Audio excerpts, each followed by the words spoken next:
Bienvenue dans votre édition, Madame, Monsieur, bonsoir. Tout de suite, les titres. L'année prochaine, le budget de l'État va passer du statut de budget de moyens à budget programme. Afin de faciliter cette mutation, les membres du gouvernement étaient ce lundi en séminaire de formation. Il était question pour eux de s'imprégner du fonctionnement de cette nouvelle méthode de gestion des finances publiques.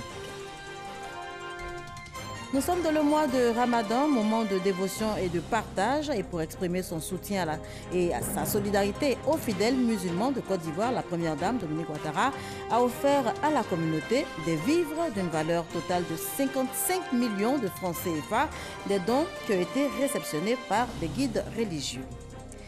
La ministre de l'Éducation nationale, de l'enseignement technique et de la formation professionnelle appelle les enseignants à donner une chance aux négociations. Kandia Camara a animé une conférence de presse au cours de laquelle elle les a tous invités à être à leur poste demain mardi. Voilà pour les titres, je vous le disais tantôt, dès l'année prochaine, le budget de l'État va passer du statut de budget de moyens à budget programme. Afin donc de faciliter cette mutation, les membres du gouvernement étaient ce lundi en séminaire de formation, séminaire pour s'imprégner du fonctionnement de cette nouvelle méthode de gestion des finances publiques, axée donc sur les résultats à fort impact social. Notez que la rencontre a été présidée par le ministre d'État, ministre de la Défense, Ahmed Bakayoko. Il y représentait le Premier ministre Amadou Gon Coulibaly et le reportage est signé Mahama Traoré. Donner plus d'efficacité à la dépense publique en passant du statut de budget de moyens à celui de budget programme. C'est l'objectif que s'est fixé le gouvernement à l'échéance du 1er janvier 2020. Cette mutation fait suite à une directive de l'UEMOA, Union économique et monétaire ouest-africaine, visant à renforcer la cohérence entre les objectifs de développement d'un pays et les allocations budgétaires.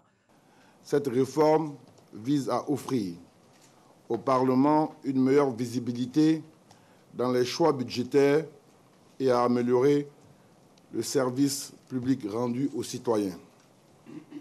Elle se caractérise par le changement d'approche qui met l'accent sur les priorités de moyens et de long terme associés à des objectifs de résultats. Cette nouvelle dynamique est connue sous l'appellation de budget programme. Avec le budget programme, le ministre en charge du budget ne sera plus le seul ordonnateur des dépenses publiques. Ce pouvoir sera dévolu à tous les membres du gouvernement. Une innovation parmi tant d'autres, tout comme des contraintes que les ministres sont venus apprendre ce lundi à la faveur d'un séminaire gouvernemental portant sur l'avènement du budget programme. Question pour eux de se familiariser au mécanisme de mise en œuvre de ce nouveau type de gestion budgétaire. C'est un budget qui va s'étaler sur 3 ans. Plutôt qu'une année aujourd'hui. C'est un budget aussi où il va y avoir plusieurs indicateurs de performance et où le contrôle sera plus affirmé. Le contrôle du Parlement également sera plus étendu. C'est en réalité un travail qui se base sur la performance et chaque fois que nous serons performants, il y aura l'opportunité donc d'avoir des ressources qui permettent d'aller de l'avant. Il faut des indicateurs pour mesurer l'impact de la dépense sur le vécu quotidien de nos concitoyens. Cette innovation vient pour véritablement permettre à tous les acteurs de réaliser un bon qualitatif et donc c'est à saluer. Dans l'espace UEMOA, le budget programme est déjà opérationnel au Mali, au Niger et au Burkina Faso. En Côte d'Ivoire, le processus de basculement est piloté par la Direction générale du budget et des finances. Sur les 8 textes préalables à son avènement, le gouvernement a déjà adopté 2 lois organiques et 5 décrets. Nous sommes dans le mois de Ramadan, moment de dévotion, temps de partage. Et pour exprimer son soutien et sa solidarité aux fidèles musulmans, la première dame de Côte d'Ivoire, Dominique Ouattara, a offert à la communauté des vivres d'une valeur totale de 55 millions de francs CFA. Ces dons ont été réceptionnés par des guides religieux et des associations et ONG musulmanes. On en parle avec Abou Sanogo. La première dame Dominique Ouattara apporte son appui à la communauté musulmane pour le jeûne du mois de Ramadan. Elle a fait des dons composés de sacs de riz, de cartons de sucre, de boîtes de lait, de bidons d'huile et de pâtes alimentaires, le tout d'une valeur de 55 millions de francs CFA. Les remettant aux bénéficiaires au cabinet de Children of Africa, la représentante de la Première Dame a traduit le soutien et la solidarité de Dominique Ouattara à la communauté musulmane. Avec humilité, elle accompagne votre effort. Madame Dominique Ouattara souhaite que ces dons que vous allez recevoir vous permettent de mener convenablement le mois de Ramadan à son terme. Ce mois de Ramadan doit permettre à chacun de nous de renforcer sa foi et d'implorer la clémence de notre Seigneur pour notre pays. Le porte-parole des bénéficiaires a remercié la donatrice et le président de la République pour toutes leurs actions en faveur de la population musulmane. Au nom de tous les bénéficiaires, nous lui adressons nos remerciements. Et c'est devenu une tradition pour nous aussi, à l'occasion du mois béni du Ramadan, de bénéficier des dons de la Première Dame. Cet acte de partage nous va droit au cœur. C'est pour cela que nous prions le Seigneur. À l'occasion de ce mois béni, nous prions le Seigneur pour la Première Dame ainsi que pour son mari. Et surtout, nous prions également pour notre pays, la Côte d'Ivoire. Ces dons sont destinés à 10 guides religieux et imams, 50 mosquées des communes du district d'Abidjan et environ 40 associations et ONG musulmanes et à quelques villes de l'intérieur. Le Conseil supérieur des imams COSIM et une forte délégation de membres du gouvernement, dont le ministre d'État, ministre de la Défense, Ahmed Bakayoko, qui représentait le président de la République, Alassane Ouattara, ont également vécu un moment de partage ce week-end. Ils se sont retrouvés samedi dernier pour la traditionnelle rupture collective du jeûne, initiée par les responsables du COSIM. Notez que la rupture collective, à cette rupture donc, prenait part des membres du corps diplomatique, avec à leur tête le nonce apostolique. C'est ce que nous rapporte Koné Pargassoro. Le COSIM a décidé de s'engager véritablement dans le combat de l'éducation des enfants au regard de la dépravation des mœurs constatées dans notre société. Ces mots sont du président du Conseil supérieur des imams en Côte d'Ivoire. C'était à l'occasion de la traditionnelle rupture collective du jeûne du mois de Ramadan, initiée par les responsables du COSIM. Nous voulons qu'à l'avenir, tous les enfants formés dans les écoles islamiques soient non seulement des bons musulmans, mais des bons citoyens au même titre que tous les autres enfants de la Côte d'Ivoire, mais avoir aussi l'éducation de leur religion. La traditionnelle rupture collective du jeûne du COSIM a bénéficié du soutien d'une forte délégation des membres du gouvernement, conduite par le ministre d'État, ministre de la Défense Ahmed Bakayoko, représentant le président de la République Alassane Ouattara. Le message du chef de l'État, lu par le ministre de l'Intérieur et de la Sécurité, Sidiki Diakité. Le président de la République a chargé la délégation conduite par le ministre d'État de vous transmettre de façon solennelle ses remerciements et sa profonde gratitude pour vos prières constantes et sincères pour la paix, la stabilité et la prospérité en Côte d'Ivoire. À l'issue de cette rencontre religieuse, Cheikh Boukari Fofana a tenu à traduire toute la reconnaissance de la communauté musulmane au pape Benoît XVI pour ses mots d'encouragement à l'endroit des fidèles et des responsables du COSIM pour leur engagement et leurs actions de paix, de cohésion et de rapprochement entre les différentes communautés religieuses en Côte d'Ivoire. Partage de repas, chants liturgiques, louanges et prières collectives, des temps forts qui ont également marqué cette cérémonie de rupture collective du jeûne du Conseil supérieur des imams en Côte d'Ivoire, édition 2019. Et les fidèles musulmans défavorisés n'ont pas été oubliés. À travers une caravane dénommée Solidarité Ramadan, ils ont reçu des dons du chef de l'État, Alassane Ouattara. Un émissaire du président de la République effectue en ce moment une tournée dans différents quartiers, différentes communes du district d'Abidjan pour donc aider ces musulmans à faire face à leurs besoins en cette période de jeûne. On en parle avec Ahmed Traoré et Abdoulaye Koné. Bintou Traoré est septuagénaire et habite la commune de Koumassi. Elle reçoit la visite des émissaires du président qui lui apportent des denrées alimentaires et une petite somme symbolique. Ce, pour l'aider à faire face aux dépenses du mois de jeûne, cet autre pilier de l'islam, une démarche qu'elle trouve salutaire. Merci au président de la République pour tout le geste qu'il fait pour la population de Koumassi, pour la Côte d'Ivoire entière. Que chaque Ivoirien soit en paix. On dit merci à notre Premier ministre, on dit merci au gouvernement aussi, à ceux qui sont venus nous assister aussi, on leur dit merci. À l'instar de Bintou Traoré, ce sont des fidèles musulmans des quartiers d'Atekoubé-Mosikro, de Trècheville, rue des Mosquées et de Koumassi, EMC, qui ont dans un premier temps bénéficié de cette aide du président de la République et du Premier ministre Amadou Gon Coulibaly. Vraiment, vous voyez tout ce monde, ils sont là, ils sont heureux. Je suis là pour m'entretenir avec eux, pour partager avec cœur et au nom du président de la République. Dieu a toujours dit, il faut partager. Partager à ceux qui n'ont pas.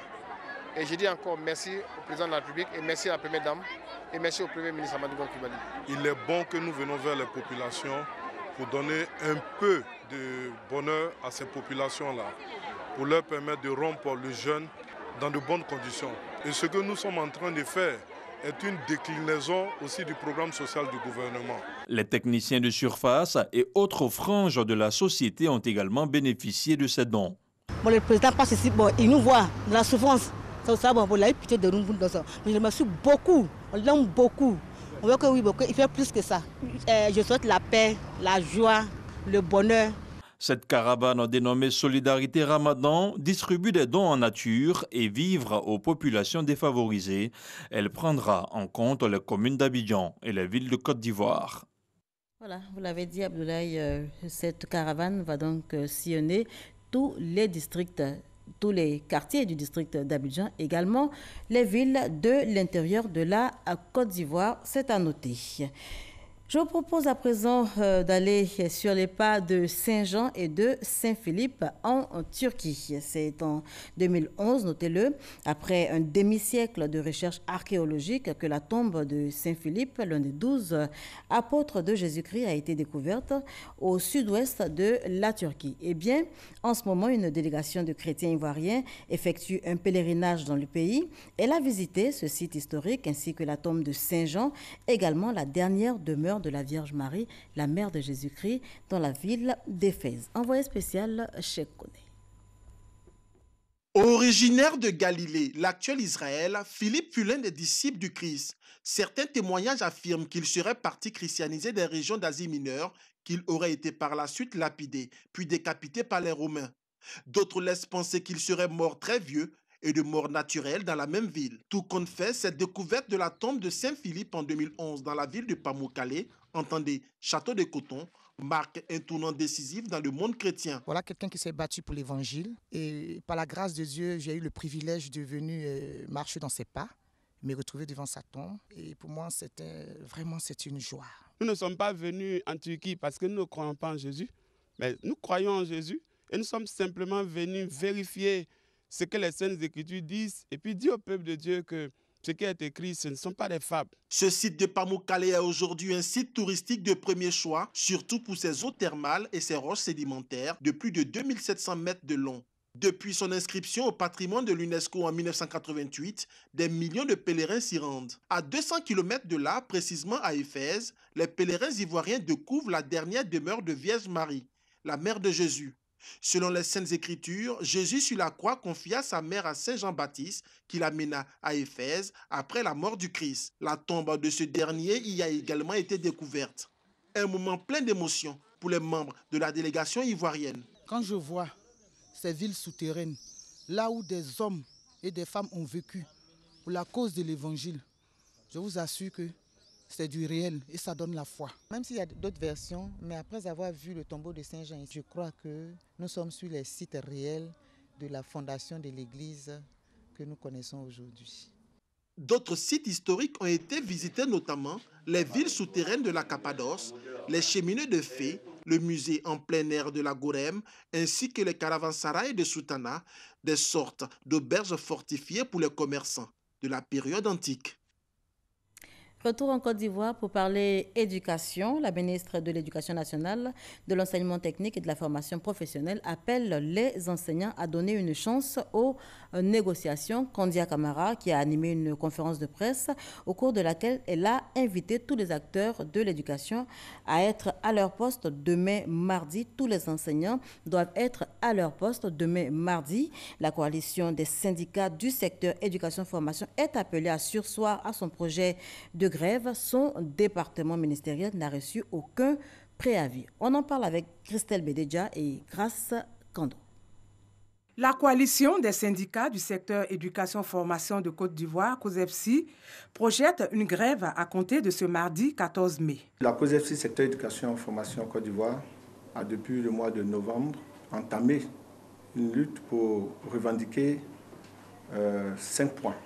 L'amélioration des indemnités de logement, la suppression des coûts de mercredi, la révalorisation au double des indemnités liées aux examens de fin d'année, le paiement des 500 000 francs aux enseignants ex-contractuels et la réintégration du résiduaire des 91 qui ont été radiés pour faire des grèves. Ces différents points de revendication ont déjà été portés à la connaissance du gouvernement. Un séminaire a été organisé à Grand Bassam du 10 au 13 avril 2019 avec l'ensemble des syndicats du sous-secteur éducation-formation, dont la COSEFSI, pour finaliser les négociations sur les différents points de revendication.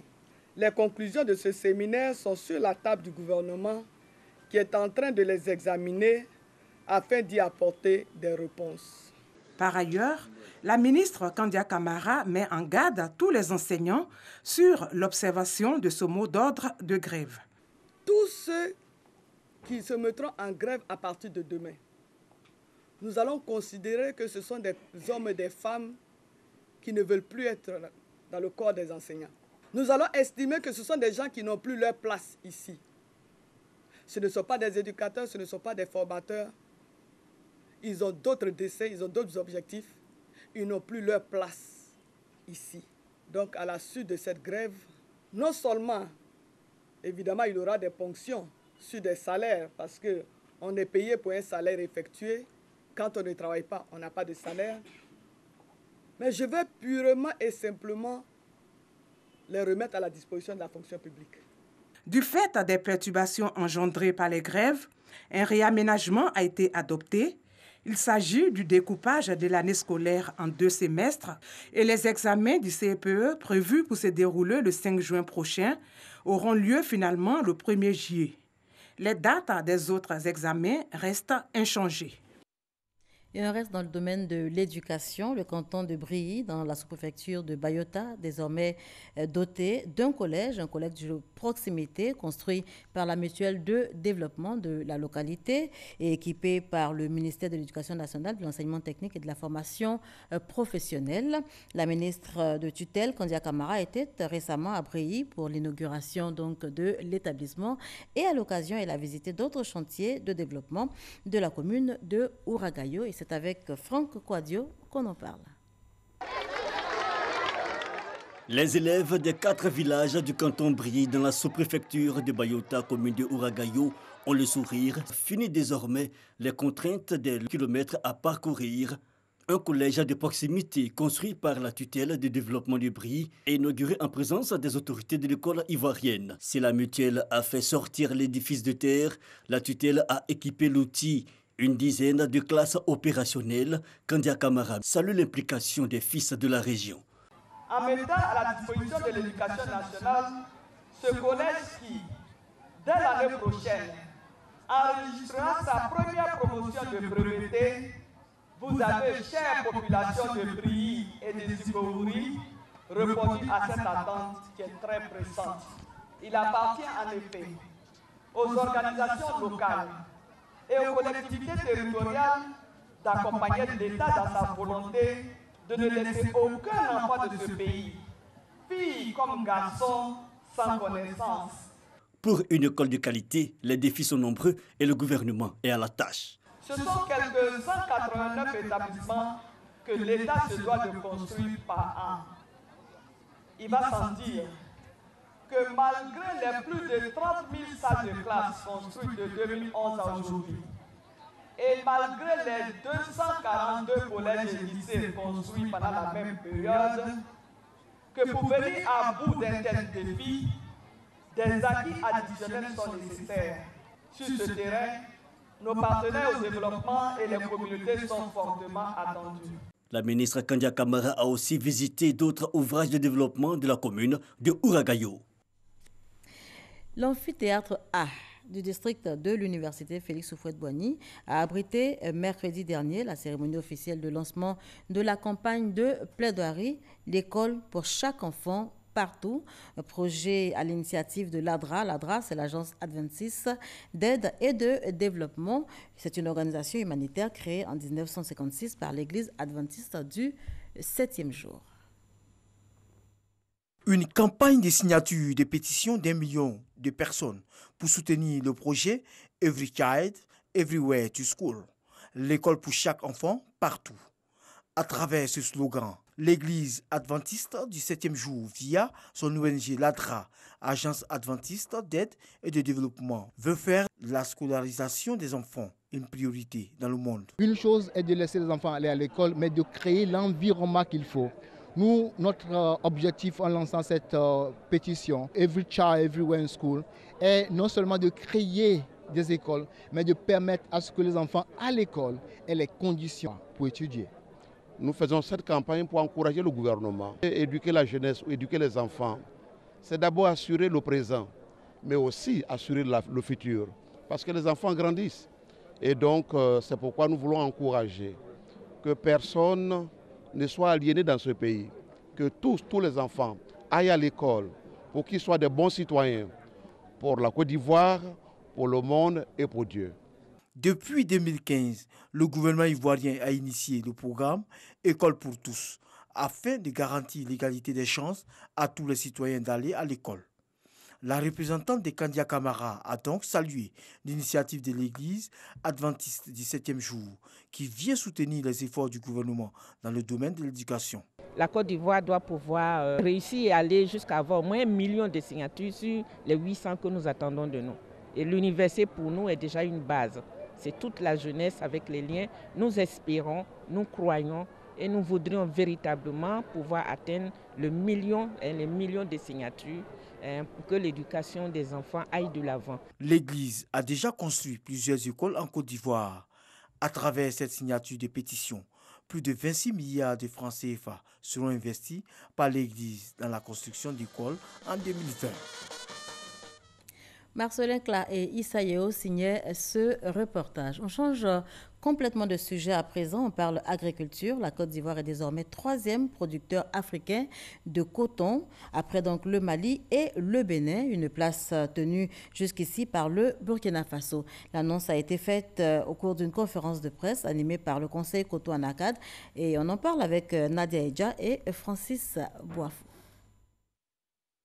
La Côte d'Ivoire est désormais le 3e producteur africain de coton après le Mali et le Bénin pour la campagne 2018-2019. Une place gagnée grâce à la hausse de la production nationale de 11,2% et au faible rendement du Burkina Faso. Au 5 mai 2019, la production nationale était de 458 762 tonnes contre 412 646 tonnes sur la période 2017-2018. Concernant l'anacarde, en revanche, les résultats sont moins reluisants. Les achats cumulés sont de 371 531 tonnes contre 530 977 tonnes l'année dernière. Une contre-performance qui emmène les responsables à réduire les prévisions de production de 800 000 tonnes à 730 000 tonnes à fin décembre 2019. La difficulté de la commercialisation n'est pas propre à la Côte d'Ivoire. C'est tous les pays producteurs qui sont confrontés à la situation. La noix de cajou ces dernières années a contribué significativement au bien-être des populations rurales. Souhaitons que cela continue. Point marquant de cette campagne du coton anacarde démarrée depuis février dernier, l'engouement autour du coton. Plus de 14 000 nouveaux producteurs. Quant aux superficies cultivées, elles ont augmenté d'environ 400 000 hectares, ce qui annonce de beaux jours pour la filière. On sera à présent à Yamoussoukro pour parler de la cérémonie de présentation des activités du projet Emploi Jeunes et Développement des compétences PGDEC mis en œuvre par le district autonome de Yamoussoukro. Montant global 1,54 milliard de francs CFA. Ce projet prend en compte 1180 jeunes déscolarisés. Il va leur permettre d'être autonomes financièrement. C'est ce que nous rapporte Kader Sogodogo. Le projet Emploi Jeunes et Développement des compétences PGDEC et le district autonome de Yamoussoukro main dans la main pour donner un coup d'accélérateur à l'autonomie financière des jeunes de Yamoussoukro. Une convention d'un montant global de plus de 1,54 milliard de francs CFA a été signée le 7 juillet 2017. Ce projet est en pleine exécution et bénéficie à 1180 jeunes âgés de 18 à 35 ans établis dans 5 secteurs. Les travaux à haute intensité de main-d'œuvre TIMO, les associations villageoises d'épargne et de crédit, les activités génératrices de revenus, les micro-entreprises et enfin l'apprentissage en milieu rural. À la cérémonie de présentation officielle du PGDEC district de Yamoussoukro, les indicateurs semblent démontrer un sursaut positif. Grâce au PGDEC et au district, je suis devenue une femme meilleure. Un homme ne peut jamais faire le mal sur mon projet. De quoi faire plaisir au gouverneur du district autonome de Yamoussoukro qui tient à ce projet. La vision globale du gouvernement est rappelée par le ministre de la Promotion de la Jeunesse et de l'Emploi des Jeunes. Au regard des objectifs du programme social du gouvernement, vous l'aurez compris, les défis sont énormes. Aussi d'ampleur, la tâche implique que chaque acteur puisse prendre sa part de responsabilité. En effet, l'amélioration de la moralité des jeunes et leur accompagnement vers l'emploi et l'autonomisation sont l'affaire de tous. J'invite donc toutes les parties prenantes, particulièrement les autres collectivités territoriales bénéficiaires ou non du PGDEC et d'autres opérateurs privés à suivre l'exemple du site de Yamoussoukro pour amplifier la réponse au chômage des jeunes. 12 mairies, 10 conseils régionaux ont également été ciblés dans le cadre du PGDEC. Ce sont environ 5 milliards de francs CFA qui sont ainsi destinés à ces entités pour permettre aux jeunes de sortir de l'ornière. Voilà, lueur d'espoir donc pour 1180 jeunes du district de Yamoussoukro. L'enquête nationale de la situation de l'emploi et le secteur informel en 2016 montre que l'emploi en Côte d'Ivoire, à l'exception de la fonction publique, est informel à 93,6%, quelle que soit la caractéristiques socio-démographiques considérées à l'exception des travailleurs de niveau d'études supérieures. Le ministère de l'Emploi et de la Protection sociale, en collaboration avec le Bureau pays de l'Organisation internationale du travail pour la Côte d'Ivoire, veut inverser les tendances en termes de transformation de l'économie informelle vers l'économie formelle. Une rencontre de 3 jours se tient donc à Grand-Bassam en vue de valider la stratégie devant favoriser la transition de l'économie. Notez que le processus d'élaboration de cette stratégie a débuté en 2017. En Italie, la Côte d'Ivoire participe à la 58e Biennale de Venise, Abidjan principal pour la 3e fois consécutive à cette exposition internationale d'art plastique et visuel. Le ministre Marcel Montano, en sa qualité de président du pavillon d'exposition de la Côte d'Ivoire, a procédé à l'inauguration officielle du stand ivoirien. Les détails avec Michel Digré.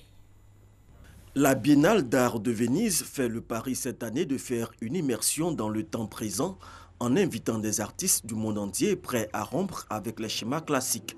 Ce rendez-vous mondial de l'art contemporain enregistre 79 exposants invités dans la cité des Doges.